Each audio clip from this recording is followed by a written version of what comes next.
Bonjour et bienvenue dans cette toute nouvelle vidéo dédiée au terminal en spécialité mathématiques, en mathématiques expert, j'y arrivé, en spé du coup. Dans l'objet de cette vidéo, nous allons tout simplement ici apprendre à résoudre des équations diophantines comme prévu. Donc, une équation donc là, pour ceux qui sont chauds déjà sur le sujet, vous pouvez mettre la vidéo en pause et essayer de résoudre l'équation qui est juste devant vous. Et ensuite, on va tout simplement corriger. Sur ce donc, correction. Alors, une équation diophantine, comment ça se présente? Donc, c'est un peu plus large que ce que j'avais présenté dans le cours. Moi, dans le cours, j'avais présenté une semi-équation diophantine, une pseudo-équation diophantine. De façon générale, une équation diophantine, ça se présentait de cette manière-là. C'est-à-dire, on a un nombre fois x plus un autre nombre fois y. Et le but, au final, ce sera d'avoir un 1. Ok? Donc, ça, en principe, c'est une équation diophantine. Bon. Donc là, bien évidemment, déjà, première chose, on n'est pas sur une équation diophantine. Ok? Donc, déjà, on va un peu galérer à appliquer les propriétés. Ok? Pour résoudre ce type d'équation, déjà, il faut se ramener à une équation diophantine. Ok? Donc, première étape, il faut qu'à sur mon de droite, j'arrive à avoir 1. Bon, il se trouve que par magie, 5, on peut diviser par 5, 15, on peut diviser par 5, et 10, on peut diviser par 5. Donc déjà, première étape, je me ramène à une équation diophantine. Donc là, je peux écrire que l'équation 10x plus 15y égale 5. Ça équivaut à dire que j'ai donc 2x plus 3y égale 1. Ok? Alors ça, c'est vrai, c'est une équivalence. Je peux l'écrire dans les deux sens. Ok? Là, maintenant, je pense que vous commencez à saisir. Il faut faire gaffe entre équivalence et implication. Ok? L'implication, c'est si la proposition est vraie seulement dans un sens et pas dans l'autre. Ok? Ou qu'on n'est pas sûr qu'elle est vraie dans l'autre. C'est pas évident. Là, bon, pour des propositions comme ça, là, de là à là, c'est très simple, on multiplie par 5. Et de là à là, on voit qu'on on divise par 5. Ok? Donc là, c'est équivalent. C'est pour cela, donc c'est un mode d'équivalence. Là, maintenant, ici, donc, je me ramène à une équation de Diophantine. Et ça, je sais résoudre une équation de Diophantine. Enfin, du moins, je vais montrer la méthode dans le cours la dernière fois. Que je vais quand même réexpliquer parce que peut-être c'est un peu flou. Donc là, quand on a une équation de ce type-là, donc on appelle l'équation de Diophantine, un nombre fois x plus un autre nombre fois y égale 1. Première étape, on va donc chercher ce qu'on appelle une solution particulière de cette équation. Ok? Donc, solution particulière, ça va être les valeurs de x et de y entières, telles que l'équation qui est là soit vérifiée. Ok? Donc, on va chercher une valeur de x et de y, telle que l'équation ici soit vérifiée. Donc là, plusieurs méthodes, soit vous faites le PGCD, soit vous appliquez donc l'algorithme d'Euclide pour chercher le PGCD et après vous reprenez comme on avait fait dans le cours et dans la vidéo d'exercice sur l'identité Bezout, vous allez chercher à écrire l'identité Bezout, ainsi vous allez avoir vos coefficients UV qui seront tout simplement une solution particulière de l'équation, ou soit vous essayez de voir à l'œil si vous avez un coefficient, si vous avez des valeurs qui fonctionnent. Là, bon, 2 et 3, c'est assez simple, on a des valeurs qui fonctionnent. On veut dire, je fais 3 moins 2. Et en effet, ça marche. Si je prends, par exemple, y égale 1 et x égale moins 1, ça va marcher. J'aurai donc 3 fois 1, donc 3, plus 2 fois moins 1, moins 2. Et 3 moins 2, effectivement, ça fait 1. Donc là, directement, on peut le dire à l'œil. Donc, on prend comme solution particulière le couple x0, y0, où x0 est égal moins 1 et y0 égale 1. Alors oui, avant de faire ça, chercher les solutions particulières de l'équation, première chose, j'ai oublié de le préciser, mais quand on résout une équation de Diophantine, il faut vous assurer que les coefficients qui sont devant x et devant y sont premiers entre eux. Donc ça, on va chercher, ça on va le dire très vite. PGCD de 2 et de 3, ça fait 1. Conclusion, donc 2 et 3 premiers entre eux. Et donc conclusion, cette équation-là, je vais l'appeler E, a au moins une solution. Au moins, parce que du coup, après, on pourra voir si on trouve une infinité, comme dans le cours, par exemple. Ok? Donc là, on va prendre ce couple de solutions particuliers. Ok? x0 égale 1, moins 1, y0 égale 1. Ok? Une fois que j'ai ce couple particulier de solutions, je vais appliquer maintenant le théorème de Gauss. Ok? Je vais donc dire qu'on a la chose suivante. Mais avant d'appliquer le théorème de Gauss, deuxième étape, voire troisième étape, on va regrouper tout ce qui est en x ensemble et tout ce qui est en y ensemble. Donc là, je reprends cette équation-là, et je reprends cette équation de deux manières. Cette équation de façon simple, et cette équation remplaçant par x0, y0. Donc on va dire ainsi. à l'aide de la solution particulière, j'ai donc 2 facteurs x0 plus 3 facteurs y0, qui est donc égal à 2x plus 3y. Ok. Ceci donc est équivalent à dire que j'ai la chose suivante. Comme ces deux expressions sont égales, bah, je vais regrouper tout ce qui est en 2 ensemble et tout ce qui est en x3 ensemble. Ok. Donc je vais donc avoir, on va dire, j'ai 2x moins 2x0, qui est donc égal à 3y moins y0. Et après, bah, je vais factoriser. Donc j'aurai 2 facteurs x moins x0, qui est égal à 3 facteurs y moins y0. Là, maintenant, j'applique le corollaire. J'applique tout simplement le théorème de Gauss, pardon, pas le corollaire. Donc là, on va dire, or, 2 et 3 premiers entre eux. Donc cela implique que 2 va diviser 3 facteurs y moins y0. Ce qui implique que 2 divise y moins y0. Et donc ça, bah, j'ai une définition. 2 divise y moins y0. Ça signifie qu'il existe k appartenant à z, tel que ceci, y moins y0, je puisse écrire comme un multiple de 2. Donc je puisse écrire donc y moins y0 comme 2 fois k. Et du coup, on va voir le même raisonnement pour la deuxième équation. Si je prends dans l'autre sens, je vais donc avoir également 3 qui va diviser 2 facteurs x moins x0. Donc ainsi, je vais avoir 3 qui va diviser toute combinaison linéaire de 2 facteurs x moins x0, c'est-à-dire x moins x0.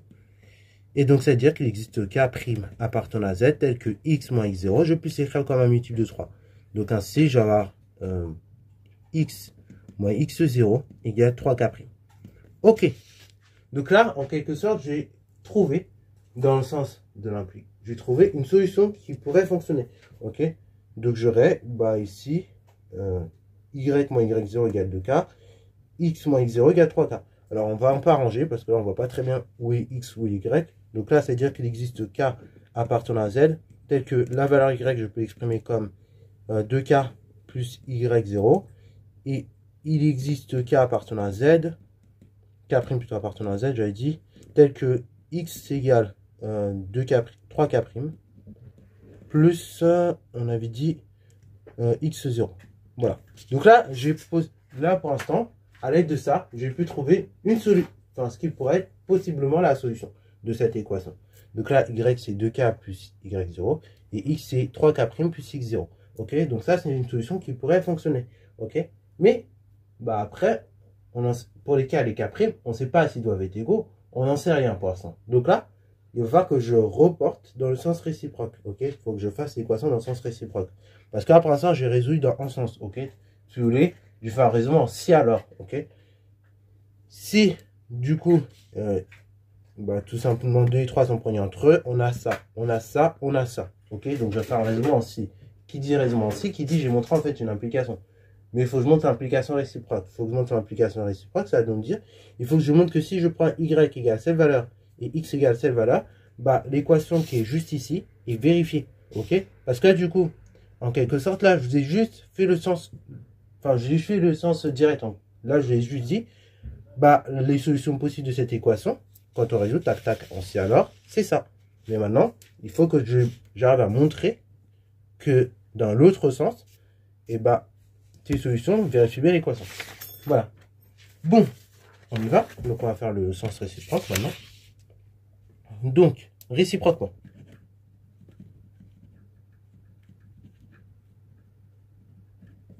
En reportant dans l'équation.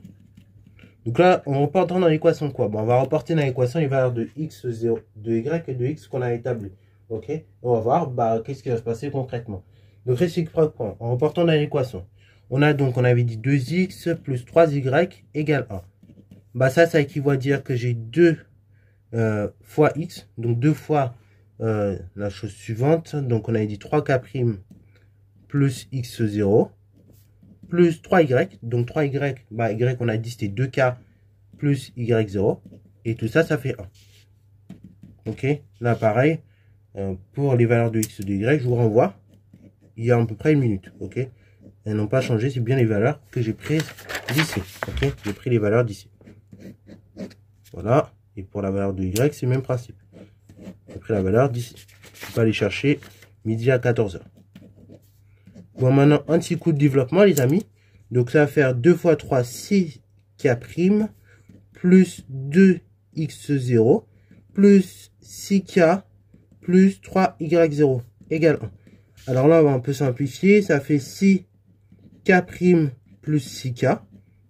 Et après, 2x0 plus 3y0 égale 1. Ça, 2x0 plus 3y0 égale 1. Bah, en fait, tout ça là, c'est identique. Là, ici, bah, j'ai tout bêtement 1. Et là, j'ai 1. Donc là, je vais pouvoir simplifier. Donc ça me donne 6K' plus 6K égale 0. Car 2x0 plus 3y0, ça fait 1. Ok. Et ça, c'est vrai bah, parce qu'on l'avait vérifié tout à l'heure. Ok. Donc on y va. J'ai 6K' plus 6K égale 0. Donc c'est-à-dire que j'ai tout simplement 6K' égale moins 6K. Ok. Après, bah, l'idée, ça va être de diviser par 6. Bon, et donc, si on finit le calcul, on trouve K' égale moins K. Ok. Vous voyez, ça c'est vrai que si K' égale moins K. Ok. Donc, conclusion. Après, bah, en réalité, que vous ayez du moins K plus K, ça importe, puisqu'après, dans tous les cas, on va retourner quand même sur nos parts. Ok. Donc, qu'est-ce que je vais faire? Bah là, j'ai K égale moins K. Donc là, je vais pouvoir dire de façon générale que les solutions de l'équation, du coup, on s'écrit de la façon suivante. Donc, on avait dit x c'était 3K' plus x0. Ce qui veut dire, donc, c'était, si je reprends x0 moins 3K, du coup, K' égale moins 3, enfin, égale moins K. Et après, pour y, du coup, on avait dit c'était la chose suivante. C'était y0 plus 2K. Ok? Et K appartient à Z. Donc là, surtout, ne soyez pas tenté par mettre plus 3K, ok? Parce que moi-même, j'ai tenté, je me suis dit, bon, ouais, habituellement, on obtient un K égale K' souvent. Mais là, dans ce cas de figure, c'est vrai qu'on a un K' égale moins K. Donc, on laisse comme ça. Et donc, on va écrire l'ensemble de solutions qui convient. Donc, ça fait S égale, donc, l'entier que nous avons trouvé au départ, moins 1, moins 3K. Ok? Alors après, c'est normal qu'on ait un K négatif, enfin, qu'on ait un moins 3K ici, je vous explique pourquoi. Parce que tout bêtement, et bah, comme on avait 10x plus 15y au départ, donc on avait deux choses qui s'ajoutaient, il faut forcément un négatif pour compenser, ok? Donc lorsque K il va être positif, là, le coefficient K il est positif, donc là, le K qui est ici, c'est le même qui est là d'ailleurs, voilà, c'est pour ça qu'on a unifié la chose. Donc là, je finis par remplacer, après je vais expliquer un petit peu. Donc on a moins 1, moins 3K pour le premier, et pour le deuxième, la valeur de y0 c'était 1. Et vous faites plus 2K. Et donc K, il appartient à Z. Bon, pour revenir un petit peu à l'explication, pour que vous puissiez saisir. Déjà, les K, ils sont identiques. Hein. Donc, que ce soit pour moins 3K et 2K, le K est tout à fait identique. Ce qui signifie donc que bah, plus on va évoluer dans un antinaturel, et plus par conséquent, l'équation de départ, vous vous rappelez, c'était 10x plus 15y égale 5. Ok.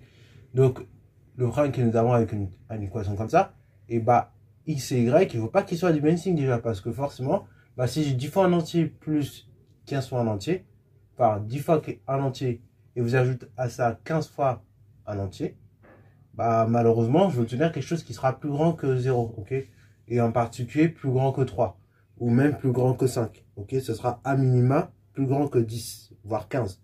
Donc, du coup, et bah, je suis par conséquent obligé de prendre des négatifs. C'est pour ça que j'ai ce K' égale moins K. Comme ça, là, ça me permet ici d'avoir ici que des nombres négatifs dans le cas où K est positif. Et là, que des nombres positifs. Et donc, comme ça, j'ai des signes contraires. Et dans l'autre sens, bah, vous avez compris, c'est un peu le système inverse. Pour vous en convaincre, et bah, prenez une valeur de K quelconque. Par exemple, on va prendre K égale 10. De ce cas-là, bah, j'ai moins 3 fois 10. Donc, ça fait moins 30. Moins 1. Donc, ça fait moins 31. Ok? Je calcule donc 10 multiplié par moins 31.